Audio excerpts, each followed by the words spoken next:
ka rin ba sa mga naka-encounter ng mga nakakaloka na buyer?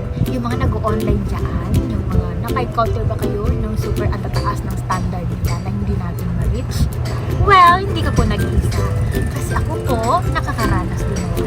Welcome to our channel! Hello!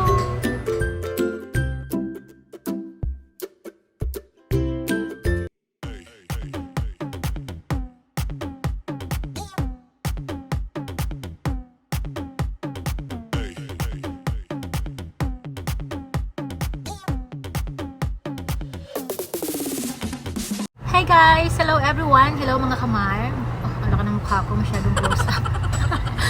So today is July 26, 2021 and finally, this is a good day because the sun is shining. Finally, the sun is sunrise because it's been, I think, 5 days ago or 4 days na everyday umuulan dito sa Pilipinas and finally, today, Monday, ang ganda ng Monday kasi sumikat na ang araw and nakakatuwa siya. And nakakatuwa din kasi last night, ang dami kong order sa Lazada, 7 na parcel, 7 na order, all the way to Batangas, all the way to Cebu, Mindoro, Manila, Parañaque, yon. Tapos, ngayong umaga, pagising ko na naman, mayroon na naman akong mga order. So, ito yung mga order, yung 1, 2, 3, 4. So, mayroon akong 4 order ngayong umaga. Bukod pa yung 7 kahapon, kagabi. And thank you, Lord. I'm so grateful. So far, ito yung pinakamadami kong order sa isang araw na sunod-sunod. Kasi minsan, sa isang araw, 3 lang, gano'n, di ba? And this week, hindi ako na zero. Everyday, meron akong order sa Lazada. So, siguro, nagpatok yung pullover ko. Kasi, di ba, malamig, tag-ulan. So, mabenta yung mga mahahaba ang mga manggas. Yung mga pullover, cottons, long sleeve.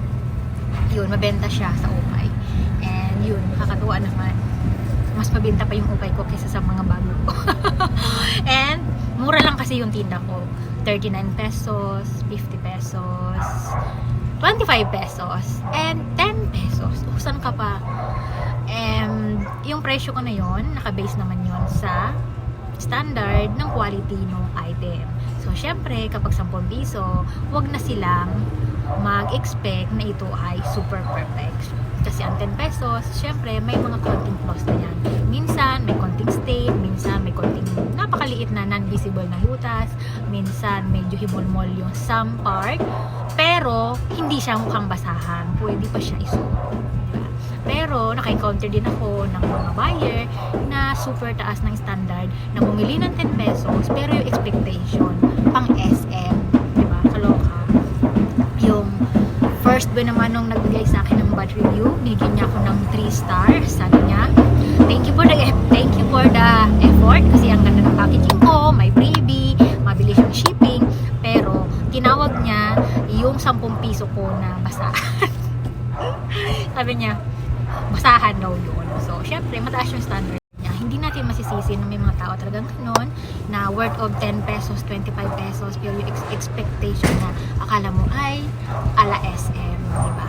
So, yun, hindi ko na lang dinibdib kasi I know na it's part of the little business, it's part ng Lazada. Yung iba nga na nakikita ko sa mga Lazada, kahit ang lalaki na ng shop nila, hindi talaga maiiwasan na may mga tao talaga na yung pag-iisip ay maikse, mga kulang sa aruga, kulang ng common sense approach. Yung bang mga gano'n.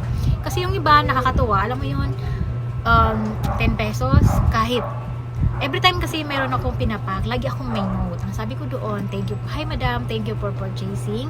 Please kindly understand and manage your expectation. This is ukay with reasonable price. Sana po magustuhan nyo and God bless. MC Shop. So, yun na sinasabi ko, every time na lahat nag-order ng ukay ko, mapa 50 pesos man yan hanggang 10 pesos. Pero may mga tao talaga na super common sense approach. Ang babait nila, despite na may mga tao na ang kikitid ng pag-iisip na super high standard, may mga, mas marami pa rin yung mga mababait. nagko-comment sila, super appreciate, may picturean yung item, sabi na, ma'am, na-receive ko na, ang bilis ng shipping, thank you sa freebie, super ganda, masaya ako. O, kahit 10 piso yun, na-appreciate ko na, kasi masaya siya. Pero yung iba, shout out sa mga ganun, ang attitude, magbago-bago pa kayo kung ayaw nyo po ng may mga flaws na damit na ukay, yung mga mahilig magukayera dyan pero ang taas ng standard, bago-baguhin nyo po yung mga attitude ninyo. Kasi kung gusto nyo ng super maganda, pumunta po kayo sa SM, doon po no flaws, super perfect at bagong-bago. Sabay ganun. Wala lang, disclaimer lang, so nabanggit ko lang kasi may mga ukayera na ang hilig mag-ukay, mamili, pero alam mo nun, ang high ng standard nila. Okay lang naman yun, pero i-base nyo naman sa presyo. Kung alam niyo yung 25 na or 25 pesos, 10 piso, common sense na lang. Siyempre, huwag kang mag-expect na yun ay super perfect, kaya nga 10 piso parang pambili lang yun ng tinapay tinapay yung 10 piso, minsan 2 piraso lang. O, tapos, akalain mo yun sa mga simpleng tao. Yung 10 piso ay mahalaga na. At meron silang 10 pirasong damit. O, diba? Kaya yun, iba-iba talaga ang level ng pag-iisip ng mga tao. Wala tayong magagawa doon. Kailangan natin mag-adjust paminsan-minsan. Kaya yun, ganun lang. Hindi ko na lang pinapansin yung mga negativity na mga ganung klase na buyer. Kasi, ganun talaga. Hindi yun mawawala sa part ng paglalasada. Yung iba relate yan for sure.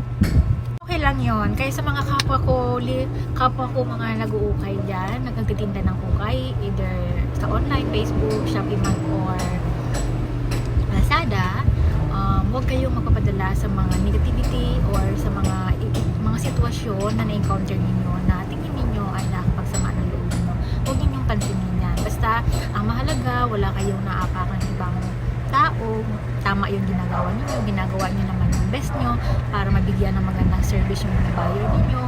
Yun, stay positive and i-focus natin gawin yung mga bagay na gusto natin gawin. So, maging aware na lang tayo. So, next time, kapag mayroon nag-order, so kailangan natin sabihin sa kanila na ganito ay ukay, na ganyan, kung ano yung flaws para naman ano sila, aware. Kasi yung iba, kahit sinabi mo na, talagang hindi ko ma-explain kung bakit talaga hindi nila maintindihan na ganun talaga, na pag ukay, talagang 10 pesos and 25 pesos. Hindi po talaga yun perfect. Kung gusto niyo ng perfect, bumili kayo yung mga worth ng 50 pesos. Kasi sa akin, ang 50 pesos, okay siya. Especially kapag mga 75. Pag new arrival ako, minsan 99, ganyan.